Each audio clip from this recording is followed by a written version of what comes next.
Our capital has the most exciting music scene on the planet, thanks in part to great venues like this one, the Royal Festival Hall. And yet it sometimes feels like a whole generation of young Londoners have grown up alienated from classical music, which they see as being the preserve of a privileged few. How did this state of affairs come about? And crucially, can the damage now be undone? Classic FM presenter Mark Forrest went to find out.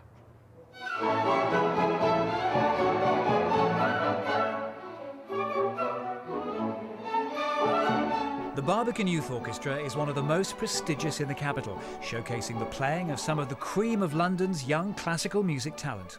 I've played in orchestras at school, in bands. I've just kind of been in everything I can be in. The more you play with people at higher standards, it really improves your playing, and especially with really good conductors.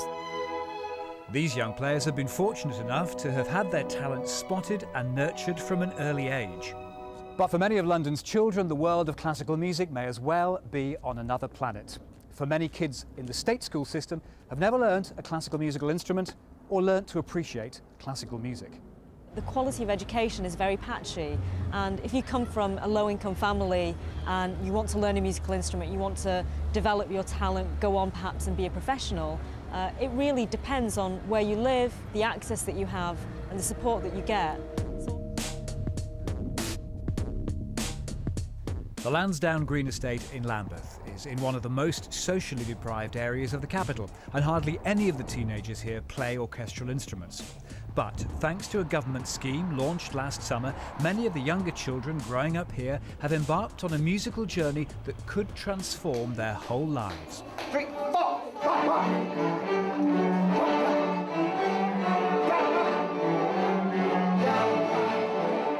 Two schools close to the estate are now offering a programme of intensive music tuition called In Harmony. The pupils are preparing for a major concert at the Royal Festival Hall in a couple of weeks' time. 6-year-old Emily is just one of hundreds of children in the area who are now enjoying playing in an orchestra. I like In Harmony at school because it's really fun and I get to learn more things. Emily's mum, Anne, is pleased that her borough was chosen for the In Harmony scheme.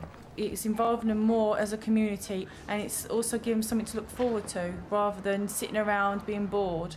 They're looking at different types of music and also wanting to play different instruments as well.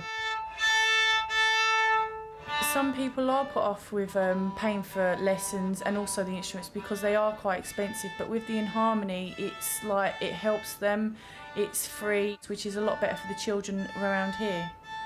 When I practice at home I get better, and then I show the teachers, and then I do it in the hall where we practice. For some children, it has made an incredible difference to their sense of achievement and for all children, their self-esteem. This has brought the community together and made them feel really proud of something. We're in 3 days a week in school, and then they have at least 2 or 3 after-school opportunities as well. It's just amazing. They're just immersed in it. We play to them a lot. They get to see it and hear it. They can make their choices then on what sounds they like. Now, passionate and skilled and committed music teachers and having access to musical instruments over a period of time are absolutely crucial if these kids are going to be able to develop over a number of years. Now, projects which are specially funded, like this In Harmony project, are not typical nowadays. But a generation ago, these sort of long-term funded experiences were the norm rather than the exception.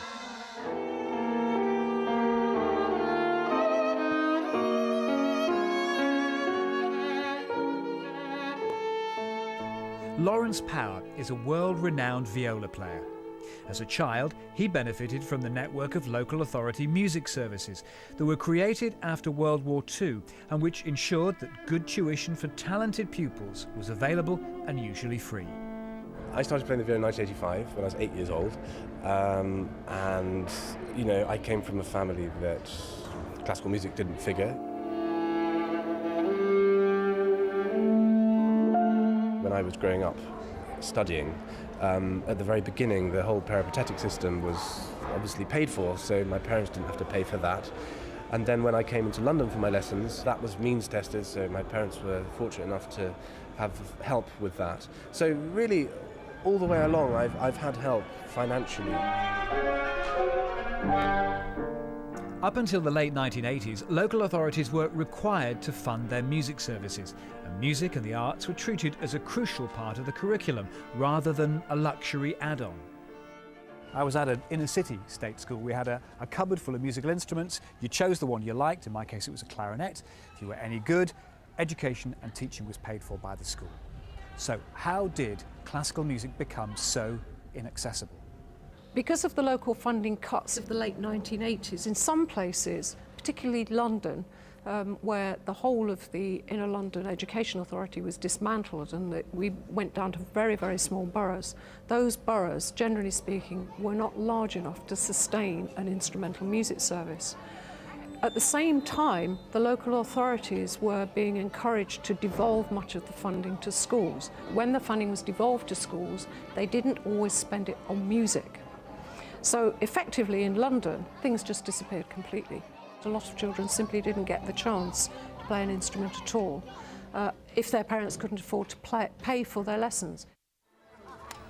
It's the day of the Royal Festival Hall concert. The Lambeth pupils are teaming up with children from 2 other national In Harmony projects based in Liverpool and Norwich.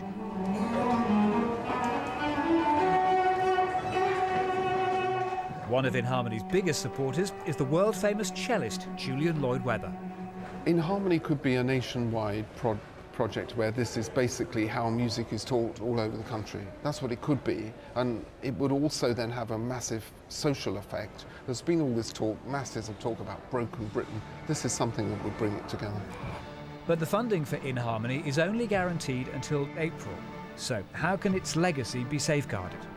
We all know that there are going to be cutbacks, and I think what we need to do, we need a fundraiser, we need someone to go out there, talk to local businesses, talk to local councils, talk to any private individuals who might want to back one of these projects in their area, and it's a wonderful thing to do. In Harmony certainly shows the benefits of harnessing children's musical potential, but can its example benefit London as a whole? In a report, the Mayor's Office admitted that music education across the capital had been patchy and that a better strategic plan was necessary to boost music education possibilities for young Londoners.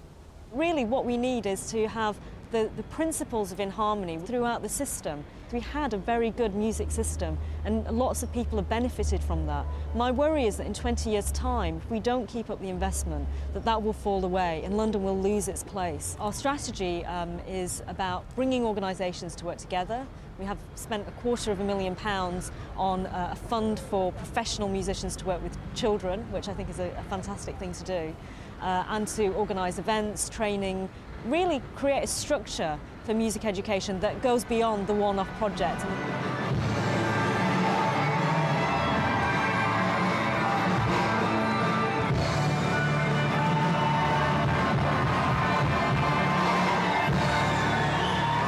It was just marvellous to see all of them all together, what they've learned in, over the year. It's brilliant. They played so well. Brilliant. Best day of my